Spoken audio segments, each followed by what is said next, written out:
A nossa fé, ela precisa ser muito mais do que uma confissão ou uma declaração de fé bonitinha escrita lá no site da igreja ou numa cartilha para todo mundo ver. Nossa fé precisa ser viva, precisa ser dinâmica.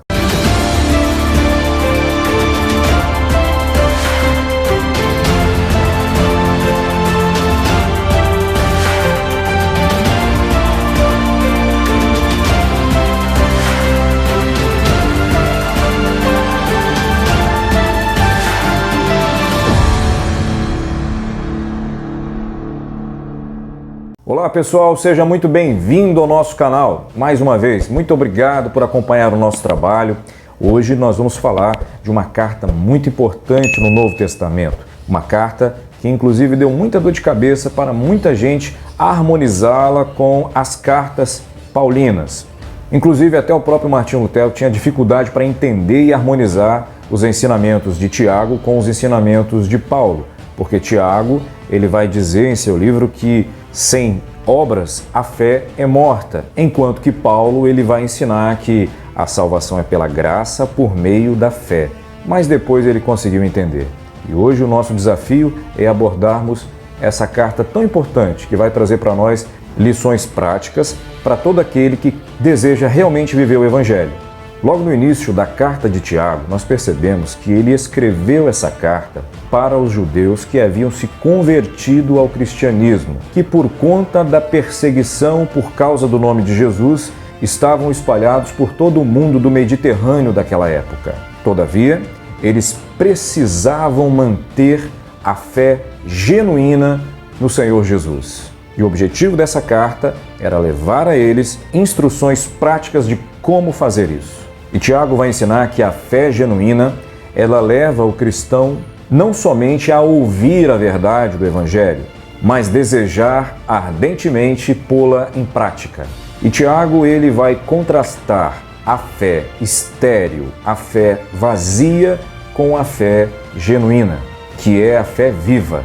E Tiago vai ensinar que fé vazia se baseia em reivindicações sem ter conduta cristã verdadeira, enquanto que a fé genuína e verdadeira nos leva ao compromisso de querer amar e servir o nosso próximo. Tiago ensina em sua carta que maturidade espiritual e a construção de um caráter cristão forte com base na palavra de Deus inevitavelmente passará por tribulações e tentações. E é exatamente por isso que a nossa fé, ela precisa ser muito mais do que uma confissão ou uma declaração de fé bonitinha escrita lá no site da igreja ou numa cartilha para todo mundo ver. Nossa fé precisa ser viva, precisa ser dinâmica. Nossa fé precisa fazer a diferença, resultando em ações concretas na sociedade em que vivemos. Esse Tiago, ele era irmão de Jesus,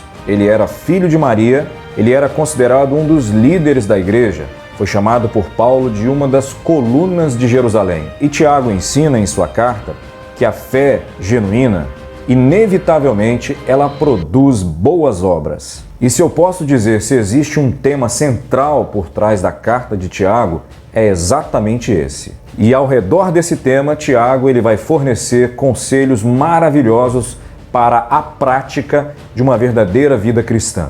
Tiago nos faz pensar que se nós não vivermos o que pelo Espírito Santo ele escreveu em sua carta, não adianta. Nós não estamos vivendo o Evangelho, estamos nos enganando. Por isso que é importante não só lermos como se estivéssemos folheando qualquer livro. A Bíblia é a palavra de Deus. Nós temos que pegar essa carta e ler, estudar e ler de novo, orar, pedir a Deus que abra o nosso entendimento. Quando nós estudamos com responsabilidade, com compromisso, o livro de Tiago, fatalmente vamos nos tornar praticantes da palavra de Deus. Pode acreditar nisso. Logo de início, Tiago ele conceitua 3 pontos importantes que ele vai chamar de genuínos, pontos genuínos: religião, fé e sabedoria. E se eu posso resumir para você o que Tiago quis dizer que Deus considera como religião boa, pura, imaculada, sem mancha, anota aí. Para Deus, religião sem mancha é aquela que se santifica e cuida do seu próximo. E aí eu te pergunto, a sua religião faz isso? E por favor, não deixe que ninguém alegorize esse versículo para você. É cuidar mesmo, é botar a mão na massa. E quando o Tiago ele fala de fé genuína, ele está falando da fé verdadeira, da fé que nos salva e ao mesmo tempo que nos salva, nos faz produzir boas obras. Ou seja, essa fé genuína externaliza aquilo que Deus operou dentro de nós. E como é que externalizamos isso?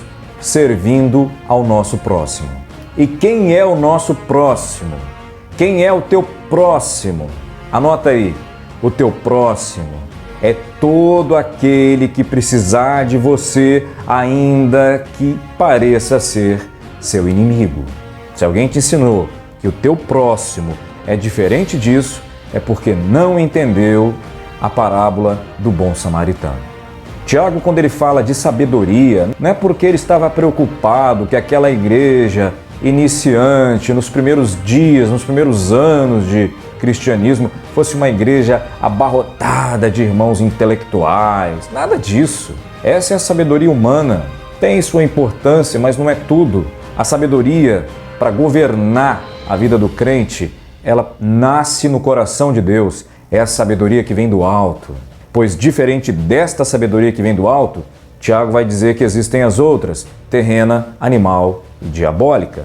E para que aqueles cristãos sobrevivessem às agruras perseguições, eles deviam estar agarrados à sabedoria que vem do alto para poder enfrentar os conflitos da vida. E é por essa razão que Tiago ele vai ensinar que quando as tribulações dessa vida vierem, eles orassem a Deus, pedissem sabedoria, porque Deus iria prover todas as coisas para que eles enfrentassem as tribulações, enfrentassem as tentações, lhes desse paciência e os mantivesse fortes nos tempos difíceis que sobreviriam. E a fé que Tiago ensina na sua carta é a mesma fé que Paulo ensina em suas cartas. A fé que salva é a mesma fé que produz boas obras na vida do crente. De maneira que eu não faço boas obras para me salvar. Eu sou salvo e por isso eu faço boas obras. É interessante também que Tiago vai tratar em sua carta um problema antigo que existe dentro da Igreja de Cristo até os nossos dias, que é a polarização entre ricos de um lado e pobres do outro lado. Tiago vai ensinar que tanto o rico quanto o pobre, eles são amados de Deus. Tanto o rico quanto o pobre, eles fazem parte da Igreja de Deus. Tiago se dirige aos cristãos pobres e diz o seguinte: olha, gloriai-vos na vossa dignidade, ao passo que ele se dirige aos ricos e diz o seguinte: olha, lembrai-vos da vossa insignificância. O pobre, ele pode até ser pobre, mas Deus está sempre providenciando para ele o seu sustento. Por isso, alegrai-vos. O rico, ele já é rico, ele já está rico, então ele tem que se lembrar de quê? Ele tem que se lembrar que ele depende da graça de Deus também e que ele é tão necessitado de Deus quanto é o pobre. Tiago vai ensinar que pobreza não é sinônimo de santidade, que riqueza também não é. Não existe para Deus pior ou melhor pelo fato de ser pobre ou ser rico. Tanto a pobreza quanto a riqueza não garantem nada no aspecto de salvação e vida eterna. Esclarecidas essas dúvidas, Tiago ele deixou bem claro para aqueles irmãos que apesar das nossas diferenças, apesar das nossas condições, nada pode nos impedir de pregarmos o Evangelho de Cristo. Agora eu quero falar de 4 pontos que Tiago aborda em sua carta, que com certeza vai ser muito interessante para você.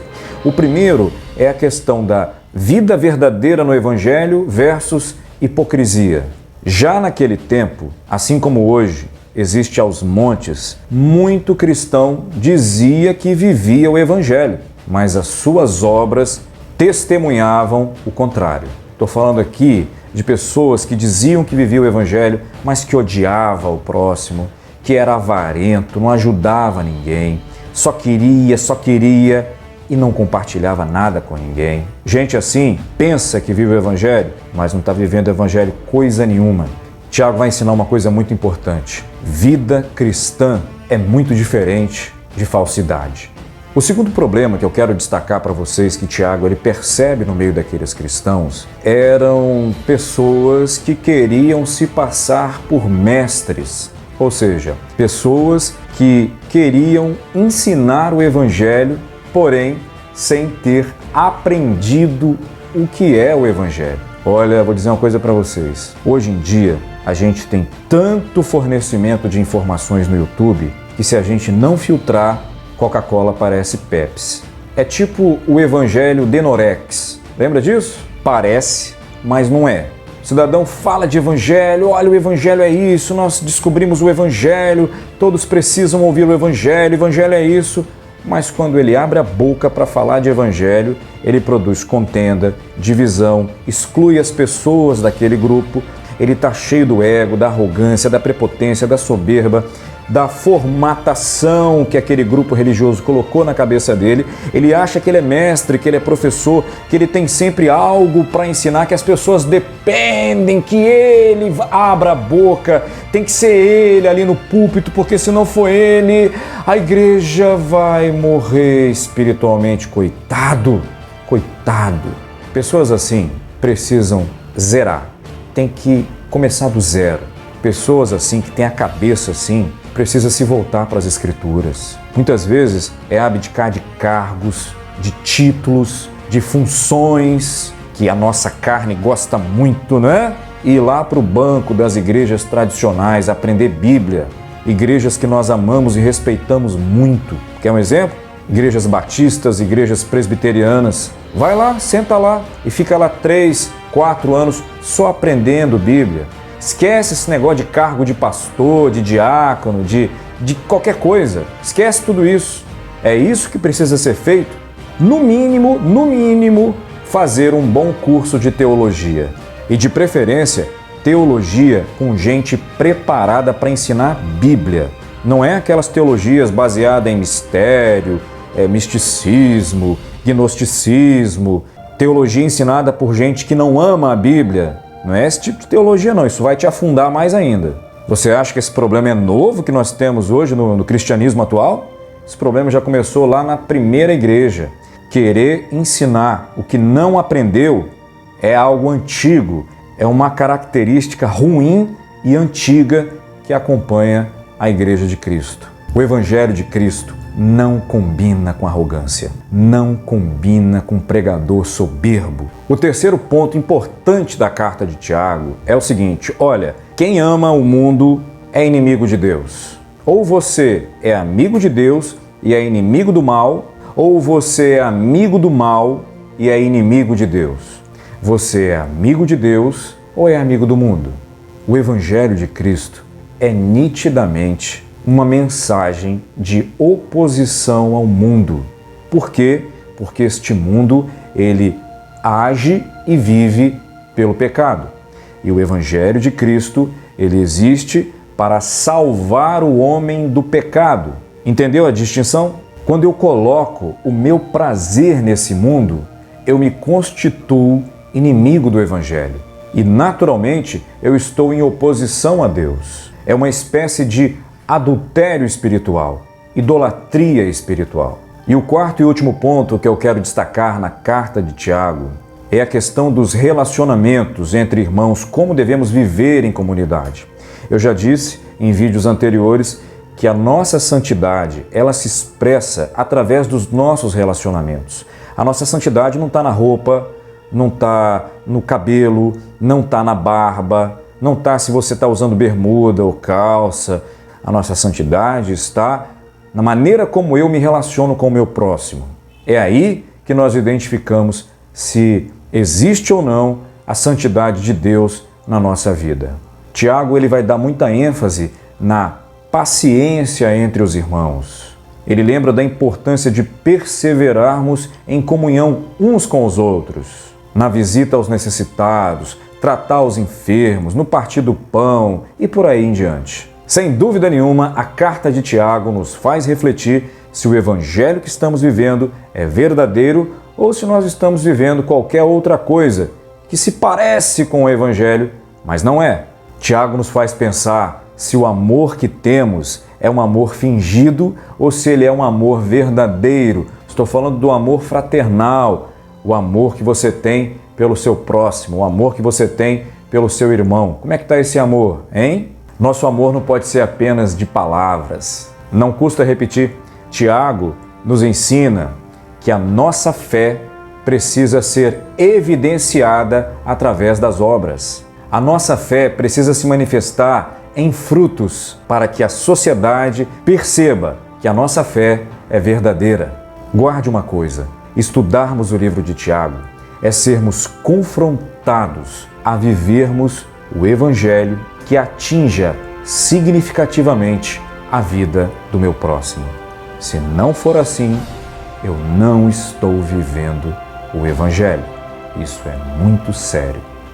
Pense nisso, cresça na graça e no conhecimento do Senhor Jesus. Não esquece de curtir esse vídeo, compartilha ele nas suas redes sociais, manda para todo mundo. Já para a Bíblia fica por aqui. Um grande abraço, um beijo no coração e até o próximo vídeo, se Deus quiser. Tchau!